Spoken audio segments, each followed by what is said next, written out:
மதுரை விமான நிலையத்திற்கு நாளை பிரதமர் மோடி வருகையொட்டி 8 அடுக்கு பாதுகாப்பு ஏற்பாடுகள் செய்யப்பட்டுள்ளது. மதுரை மாநகர காவல் ஆணையர் லோகநாதன் தலைமையில் 4 துணை ஆணையர்கள், 8 உதவி ஆணையர்கள் அடங்கிய 1700 போலீசார் பாதுகாப்பு பணியில் ஈடுபட்டு வருகின்றனர். மேலும் நாளை விமான நிலையத்திற்குள் பார்வையாளர்கள் அனுமதி ரத்து செய்யப்பட்டுள்ளது. முக்கிய பிரமுகர்கள் சோதனைக்கு பின் 5வது லைன் வழியாக பிரதமர் மோடியை சந்திக்க ஏற்பாடுகள் நடைபெறும் என காவல்துறையினர் தெரிவித்துள்ளனர்.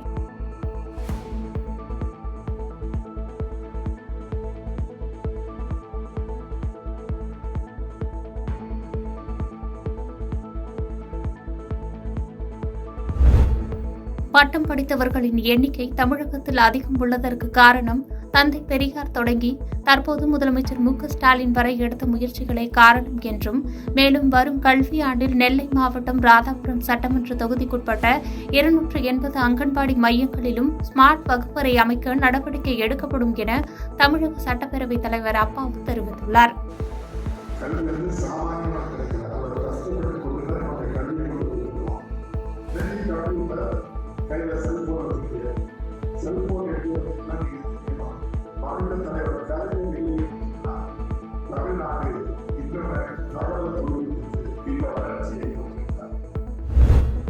திமுகவின் கொள்கைகள் திக்கட்டும் சென்று பரவுகிற வகையில் உரிமை மீட்பு மாநாடாக சேலத்தில் 2வது இளைஞர் அணி மாநில மாநாடு நடைபெறவுள்ளது.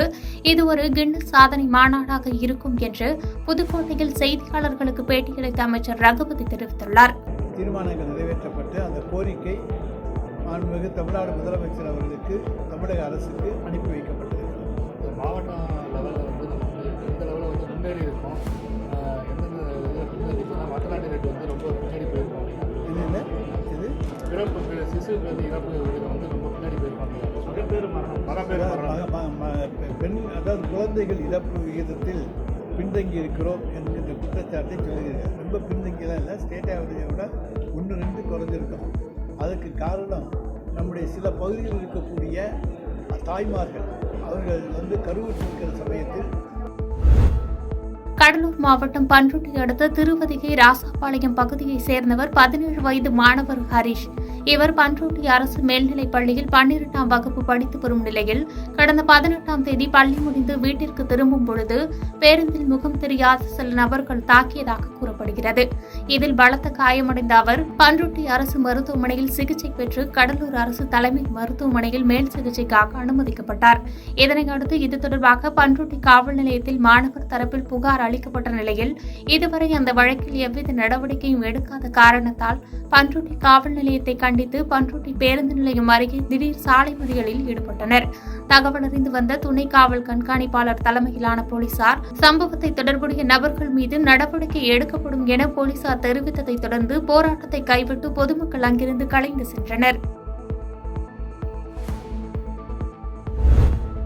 திருப்பத்தூர் மாவட்டம் ஆம்பூர் நகர் மற்றும் அதன் சுற்றுவட்டார கிராம பகுதிகளில் உள்ள பெண்களிடம் வாணியம்பாடி பகுதியைச் சேர்ந்த விமல்ராஜ் என்பவர் தினமும் ₹1 முதல் ₹500 வரை சீட்டு கட்டி வந்தால் தினமும் வட்டி பணம் மற்றும் குலுக்கல் முறையில் வீட்டு உபயோகப் பொருட்கள் தருவதாக கூறி லட்சக்கணக்கில் பணம் வசூல் செய்துள்ளார். இதனைத் தொடர்ந்து கடந்த சில நாட்களாக விமல்ராஜ் குறித்து எவ்வித தகவலும் இல்லை எனவும், அவர் அளித்த முகவரி போலியானது எனவும், அவரது செல்போன் எண் உபயோகத்தில் இல்லாததாலும் தங்களை ஏமாற்றி பணத்தை மோசடி செய்த விமல்ராஜ் மீது ஆம்பூர் சுற்றுவட்டார பகுதியைச் சேர்ந்த 50க்கும் மேற்பட்ட பெண்கள் ஆம்பூர் நகர காவல் நிலையத்தில் புகார் அளித்தனர். புகாரின் பேரில் காவல்துறையினர் வழக்கு பதிவு செய்து தீவிர விசாரணை மேற்கொண்டு வருகின்றனர்.